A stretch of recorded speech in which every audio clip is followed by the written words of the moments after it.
حضور نے ارشاد فرمایا کہ جو کسی روزہ دار کا روزہ افطار کرواتا ہے تو اللہ تعالیٰ روزہ دار کے اجر کو کم کیے بغیر اتنا ہی اجر روزہ افطار کروانے والے کو عطا فرماتا ہے۔ تو صحابہ نے عرض کی یا رسول اللہ،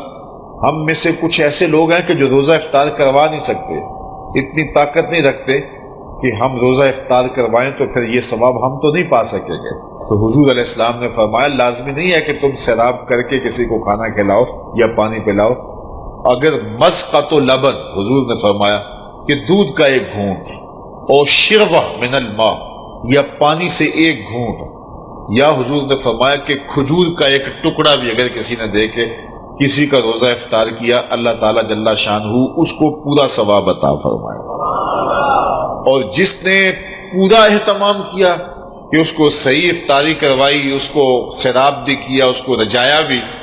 حضور فرمایا اللہ تعالیٰ قیامت کے دن میرے ہاتھوں سے اسے حوض کوثر کا جام نصیب کرے گا۔ اور فرمایا کہ وہ حوض کوثر کا جام جب اسے ملے گا اور وہ پی لے گا تو رسول کریم نے ارشاد فرمایا کہ جنت میں داخل ہونے تک حشر کا سارا دن جو 50,000 سال کا دن ہوگا، پھر میں اس سارے دن اس کو پیاس نہیں لگے گی۔ تو یہ ماحول پیدا کریں، لازمی نہیں ہے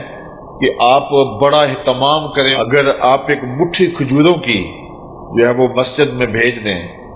یا ہمسایوں کے گھر بھیج دیں یا کسی غریب کو دے دیں کہ جناب آج یہ روزہ میری جانب سے آپ کھول لیں، تو وہ کھجور دی ہوئی بھی پورے روزے کا ثواب نامہ اعمال میں درج کر دے گی۔ کسی کو گھونٹ پانی کا پلا دیں تو وہ نامہ اعمال کے اندر مکمل ثواب روزے کا لکھ دیا جائے گا۔ اور اگر اللہ نے آپ کو وسعت دی ہے، یہ سیاسی افطاریاں چھوڑیں، ان لوگوں کو روزہ افطار کروائیں جنہوں نے روزہ رکھا ہوا ہے۔ یہ آج کل یہ بھی فیشن ہو گیا ہے کہ اپنی نمائش کے لیے افطاری کروائی جاتی ہے، اس میں کوشش ہو جاتی ہے کوئی وزیر مل جائے، کوئی ایم این اے صاحب مل جائیں، کوئی ایم پی اے صاحب مل جائیں، کوئی آفیسر مل جائیں، اور اس بہانے سے ان کی دعوت کا موقع۔ اور میں کہتا ہوں کہ یہ اکثر ان کا روزہ کھلوایا جاتا ہے جنہوں نے روزہ رکھا ہوا ہی نہیں ہے۔ وہ دوپہر کو بھی کھول کے آئے ہیں، وہ صبح بھی کھولا تھا انہوں نے، اور اب بھی وہ بیٹھے ہوئے ہیں، اور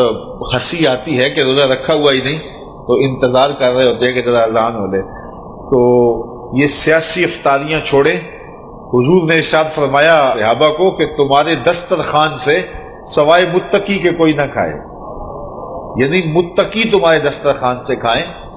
اور یہ کسی بندے کی خوش بختی ہوتی ہے کہ اس کے دسترخوان سے کھانے والے متقی ہوں، پرہیزگار لوگ ہوں۔ تو آپ اللہ کی مخلوق کو دیں اگر کوئی بھوکا ہو، لیکن اگر دعوت کرنے کا شوق ہو تو کسی فقیر آدمی کو، کسی غریب کو، کسی مسکین کو۔ یار جو یعنی ایک کونا کاٹ کے جو ہے وہ لیگ پیس سے باقی پھینک دے گا، اسے کیا قدر؟ وہ جس غریب کو کبھی کچھ ملا نہیں، جب اس کو کھلائیں گے تو اس کی روح بھی دعائیں دے گی، اس کا دل بھی دعائیں دے گا، اور اللہ کی رحمتیں تمہارے اوپر نازل ہوں گی۔